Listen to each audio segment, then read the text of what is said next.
So I'm very excited to introduce Wesley next. He's an associate professor in the Department of Public Policy, as well as the Anderson School of Management at UCLA.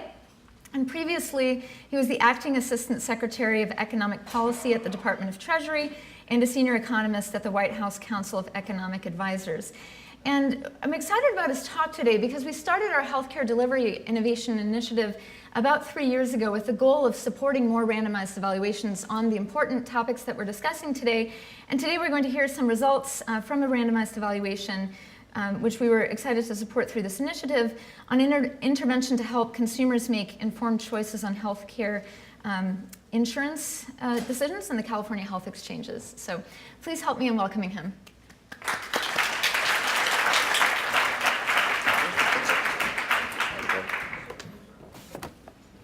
Well, thanks everyone for having me here. I'm really excited to share some of the work that we've done.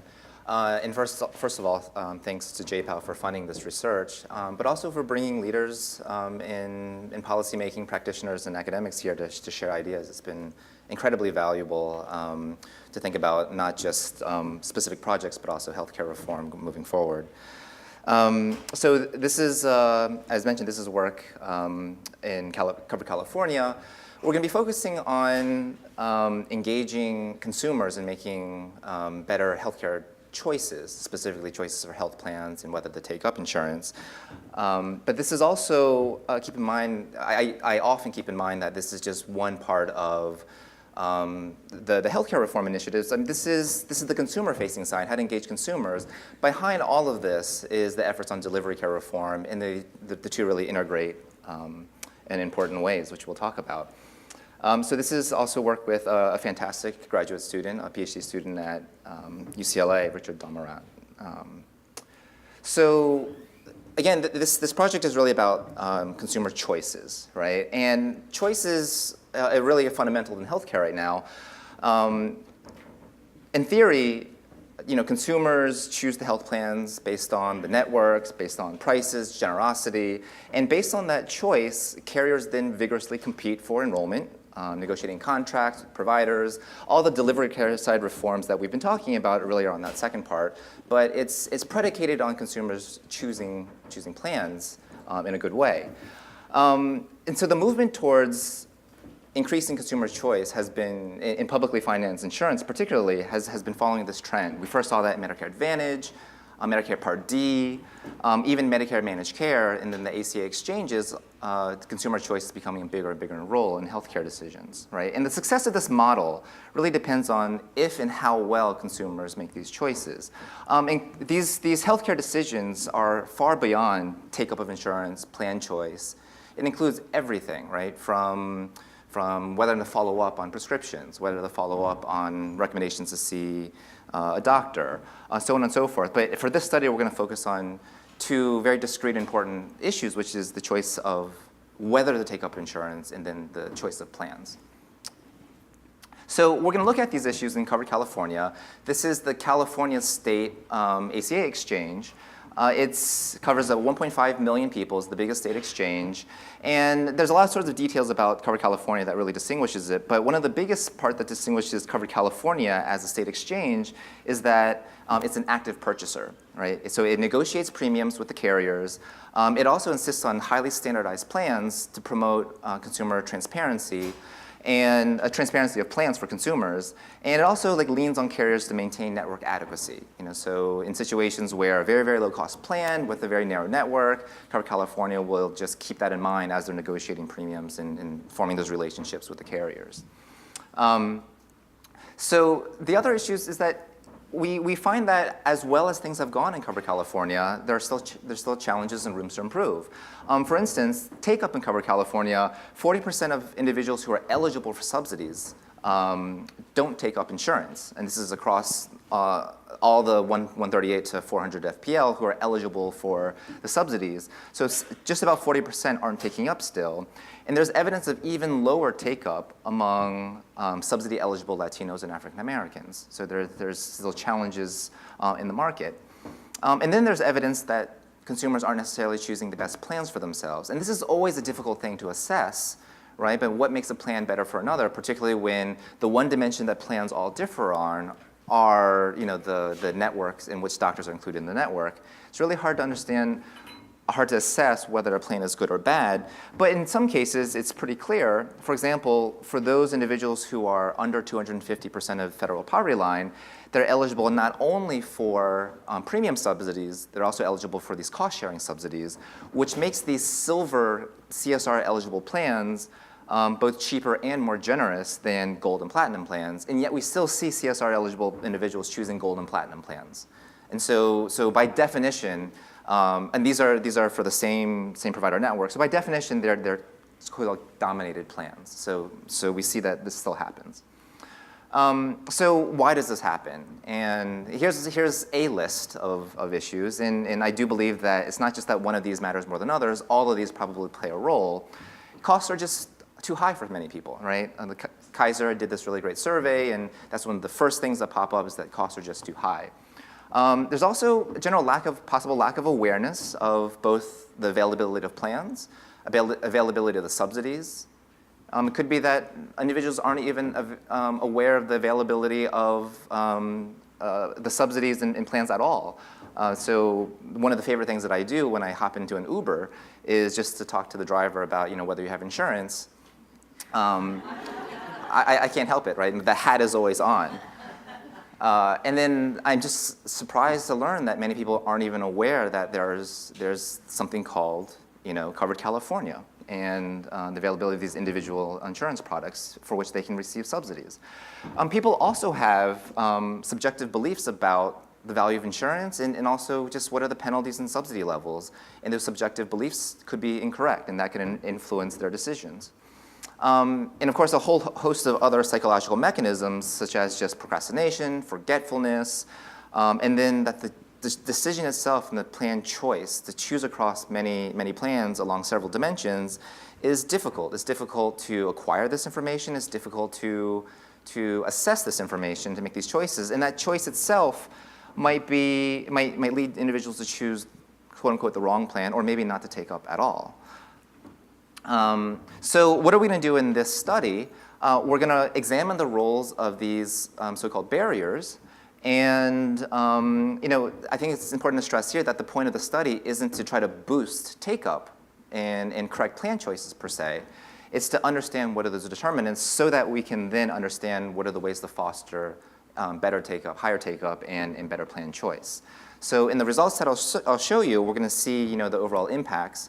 And we're going to see in some places our interventions are going to be positive, and in some places actually negative. And this is all to understand what the underlying factors are so that we can guide policy on how to improve these decisions to help individuals improve their decisions. So here's the experiment in a nutshell. So we have about 100,000 individuals who enter what we call, this is our local California parlance, for it's called the funnel. These are people who initiate eligibility determination. So they attest, they put in their income information, social security number, they verify that this information, they attest that this is the correct incomes, et cetera, but who eventually just don't enroll. Okay, so this is a very select population. And so we're going to take these 100,000 individuals and we're going to randomize them into 5 letter intervention arms. Okay, so the basic intervention is going to be different letter interventions to remind or encourage people to take up insurance. So the first arm, treatment, it's the no treatment, it's the control arm. And the first letter intervention is a basic reminder letter. Okay, this basically just says, hey, this is the value of insurance. Here are the deadlines for open enrollment. And here's where you access insurance. You cover California website, telephone number. Okay. The next one builds on top of it. And every intervention here builds on the previous intervention here. So we call it the subsidy and penalty information. This is where we have the same information as the basic reminder letter, but we include a little figure that basically shows how much subsidy the individual is eligible for. That's the carrot. And then if they don't take up insurance, the stick, we show them what the penalty is, right? So it's a little carrot stick. And it's all personalized to the information, the income information that they provided in the eligibility process.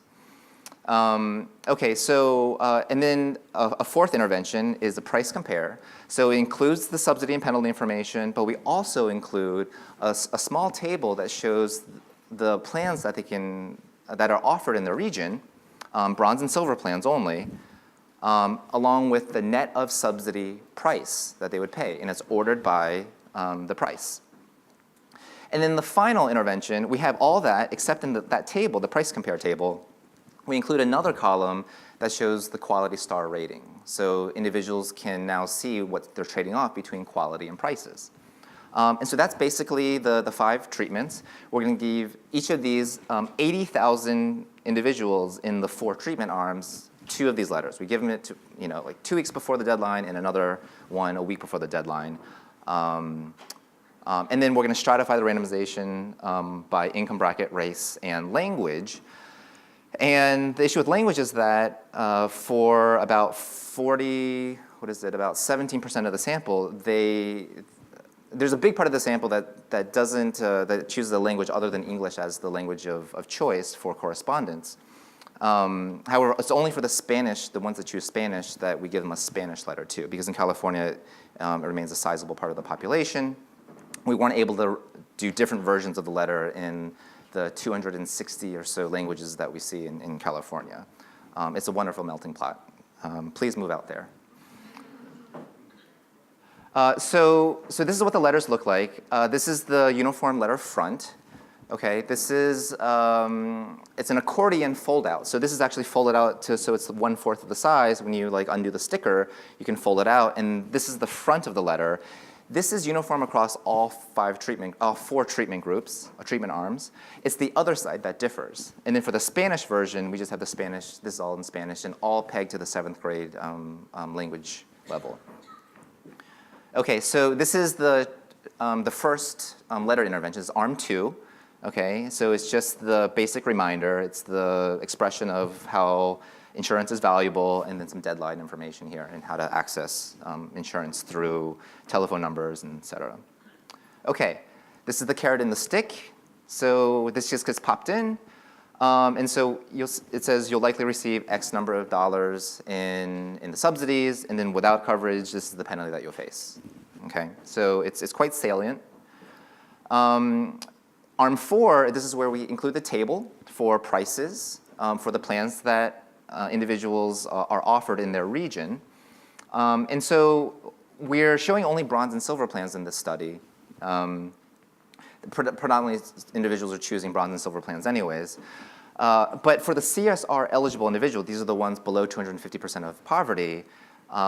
If they take up a silver plan, that's when they get the extra cost sharing reduction. And so the Cover California board, in consultation with them, they felt it was better that we only show those individuals the silver plans.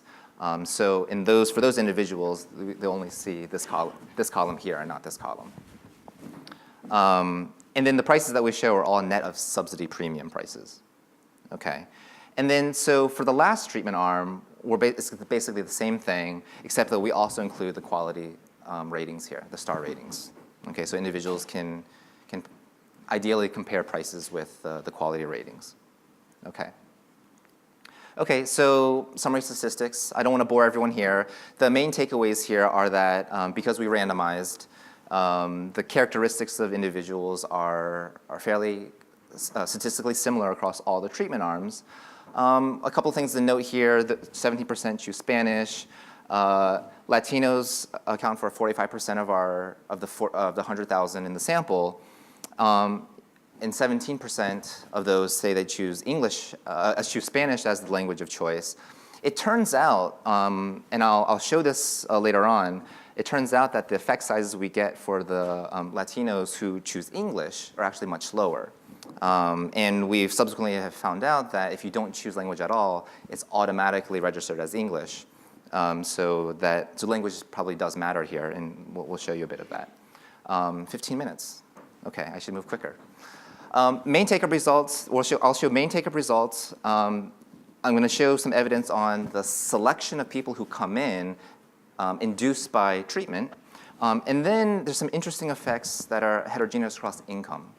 by the different types of letters.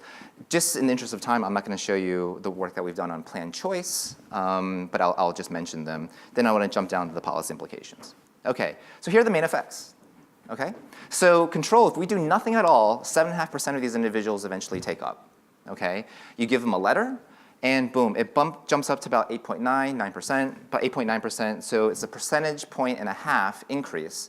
Okay, that might not be a lot. It's about an 18% increase for this population. And again, we're just blanketing any individual in the sample with one of these letters.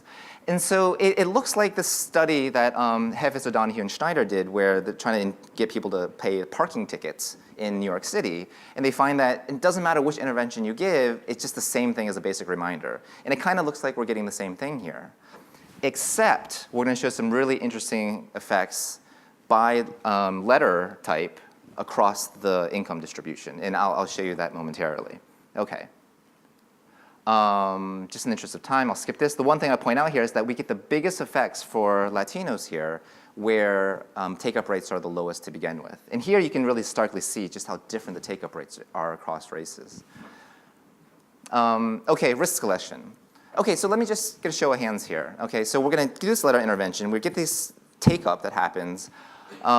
Would you think that the marginal person who comes in is a healthier or sicker person coming into the risk pool? Who thinks it's going to be a healthier group?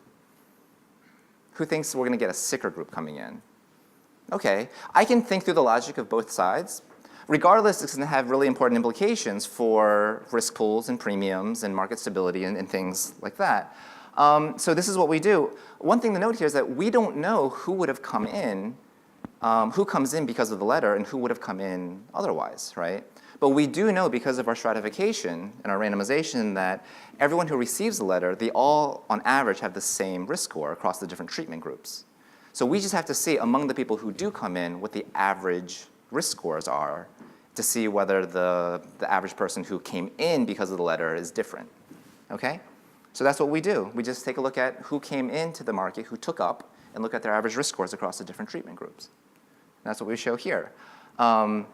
Apologies for all the numbers here, but this first column basically compares the risk scores for the control group versus everyone else. And we show that in columns 1, 2, and 3, break this apart by low, medium, in the quote-unquote higher incomes. These 250 and above, that's above the CSR level. And we show that really for the lowest income groups, when you give them a letter, they actually have a lower. This is shown as the control group having a higher risk score than everyone else who receives the letter. So the letters are in bringing in younger, healthier individuals, okay? But really only for the at the lowest incomes, okay? And which treatment arm is actually doing that? So it really is just the basic reminder, and then the arm that's showing both prices and quality. So it could be that these healthier individuals don't see much value in insurance, but yet when you show them the star ratings, they see what they're getting their money's worth, then they're taking up. So that's possibly what's going on here. But we do see this difference in the letters bringing in a marginally healthier population. Okay, so heterogeneity by income, okay? So we'll just do it visually here. So this is the take-up rates for the control group. So it starts out at 9.5% and just drops down. That's because the subsidy is really being yanked away, okay? The subsidy pulls out by income. Okay, and then this is what you get. The levels shift up. This is from the basic letter. Okay, this is just the reminder letter saying, hey, take up insurance. Here are the deadlines. Okay? What do you think we get when we show the carrot and the stick? So we're actually reporting subsidies. Okay, it goes up. But notice it dives right back down here. At 250, it's about the same. And then past 250, it dives actually below the basic reminder. Okay? This is when we actually show the net of subsidy prices. We show them the prices, and it's actually even lower. And then the rate that it falls is even farther. It's even faster. Okay? So by the time we get to 250 FPL, right, we're actually doing worse than the basic reminder. But up there, we're doing better, low incomes. Okay? And then when we show them the prices plus the stars, okay, we get the best boost, and that's been a consistent thing that we've seen. We get the biggest boost in take-up overall. But again, by the time you get up here, and if I have a graph here that's the same thing, but from 250 up, for the quote-unquote higher income levels, we end up doing worse with our personalized subsidy and price information than just giving someone a basic letter, okay? All right, this is just showing you that I'm not making that up. And now the key findings, this is just, so basic letter has a significant impact. It probably is, countering issues of like lack of information and procrastination, largest effect among those who have the lowest take-up. Okay, we also show that the price and quality matters. I didn't show you these results, but showing that the star ratings encourages, showing just prices actually induces choices of the lowest cost plan. Okay, when you show prices plus the stars, it counteracts that effect. So people are not choosing the lowest cost plan anymore. Right? They're choosing perhaps the higher value plans. Okay. And so that's the choice, but also we showed that it's probably inducing greater take-up too, so that complexity in the decisions might not just lead to different choices, but also to lower take-up. Okay, so that's an important result there. And then there's this effect that we get slightly better effects with the personalized information at the low incomes, but we do worse than the basic reminder at higher incomes. Like, why is that? It's kind of bizarre, right? Okay, so there's two reasons why that might be. I don't want to go too much into this, but the basic logic is this, right? You receive a letter, and it just says go check out, prices. I receive something that says that my premiums are whatever they are, and my subsidies whatever they are. So I say, you know what? Maybe it is that I thought that it would be higher. I thought I'd get a better deal, so I don't go take up. But you, sir, you get that basic letter, you go online, you find out that basic information also. You'll eventually find out what your prices are. You'll eventually find out what those subsidies are. We'll eventually get that same information. Why is it that you still take up and I don't? Okay? That's the question that we're trying to answer. And these are two possibilities that we look into. And we have some evidence to suggest that both of these play a role here. Okay? We have some results to actually test these psychological theories. But I'm happy to talk to you afterwards about that. But it does seem that people's subjective beliefs about what the subsidies and cost are and how the information we give them differ affects their take-up decisions and also the impact of our letters.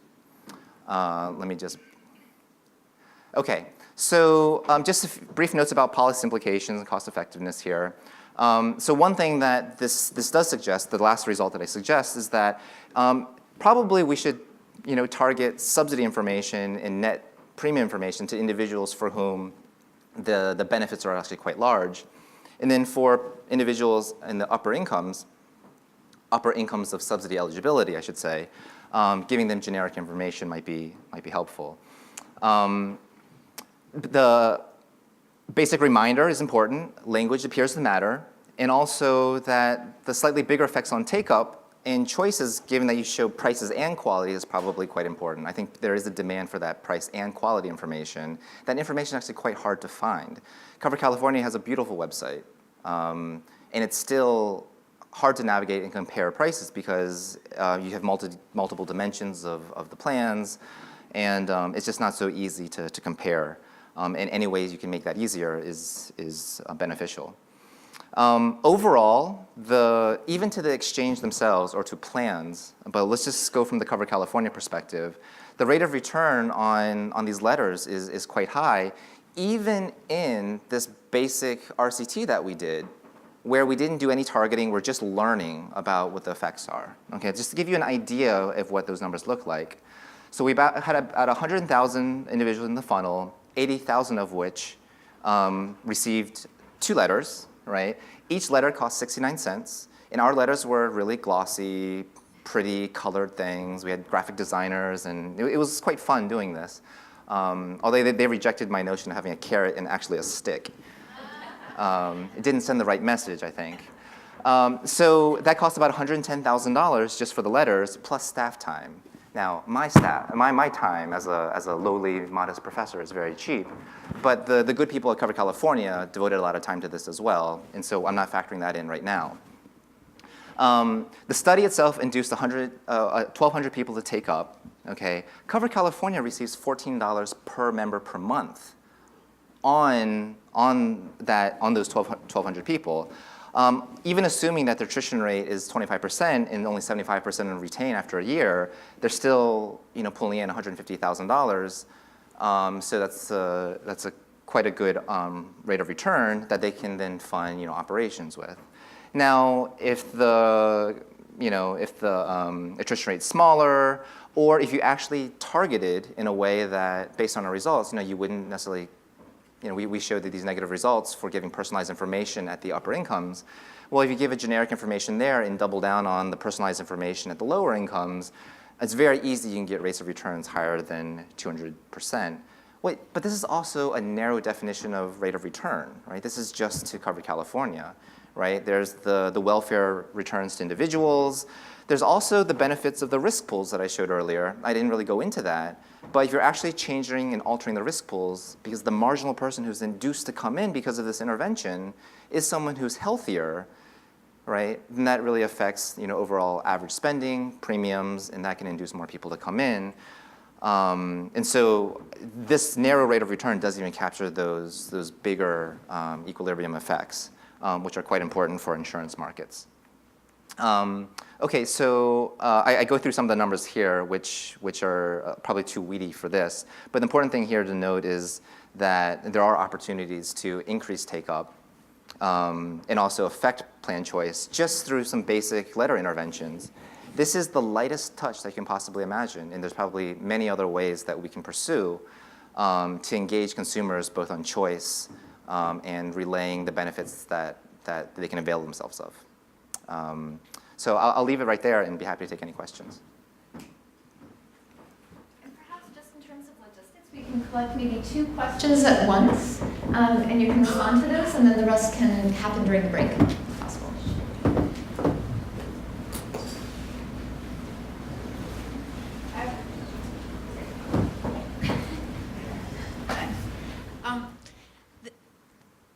I was curious about the extent to which you might share this with carriers, because I was at Issuer Day not that long ago, and the carriers were making all these presentations, saying like, every day is re-enrollment day, and sort of all these kinds of things about, what do we do to get our customers to come back, and what do we do to beef up enrollment. So I would think that they would be pretty interested in this.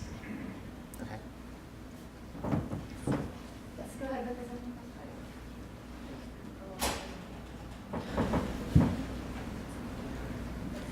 Hi, thanks for your talk. David Levine, Bergman Women's in Harvard Medical School. Just quick question and thought-provoking. You guys have probably already thought of this. Similar to how often the power company sends you your bill and says, compared to your conserving neighbors next door, you're using 10 more kilowatt hours a month. Shame on you. I'm just wondering, have you guys maybe thought about, compared to the people who live around you, 80% are insured or took up. Why haven't you, type of thing, and using that kind of crowdsourced method to change some of these results? Because while you are seeing increases, some of us look at them who aren't as familiar with this field as you are and like, really 1% more? I just wonder if maybe using some behavioral economics there could help. Yeah. Okay, so it turns out those 2 questions are very disparate. Okay, so to your question first, absolutely, and we had ideas of using people, trying to pre-commit people to getting them to say, yes, insurance is important, I will take up insurance, things like that. We also thought about the social pressure and just normalizing insurance purchases, because people may not even be aware of insurance purchases, or may not think it's for them. And yes, I think those are all very important, and it would be really wonderful to study that. We did take a look at some of the numbers, and some of the numbers would be like, yes, you should take up insurance because 3% of your neighbors are taking up insurance. And the thing is, truth be told, is that we don't know what the take-up rates are of people, so we would have worded it as people like you. And so another thing that we thought to do was to do the study, but involve IRS and Treasury, because they're the ones who know who it is that is eligible and receiving a penalty and who is not otherwise taking up. So the 90% of people in our study who don't end up taking up, we actually don't have any idea whether it's because they got insurance elsewhere or because they're like, you know what, I'm going to go without it. It's fine. Thanks for the letter. We have no idea. U.S. Treasury and IRS knows this. They know this, and then it'd be a great platform for sampling to do a study to induce take-up. So as far as whether insurers would be, I think that state exchanges and also the private exchanges should be employing, this information a lot better. I think one thing that a lot of the private exchanges aren't doing yet, I think they're interested in knowing the best ways to induce take-up and better plan choice, but getting to the point where they're tailoring different types of choice architectures and different types of information to different types of potential enrollees is something that they probably should and will be doing quite soon. So I think that's an interesting direction to go. So, Well, thank you so much. thanks.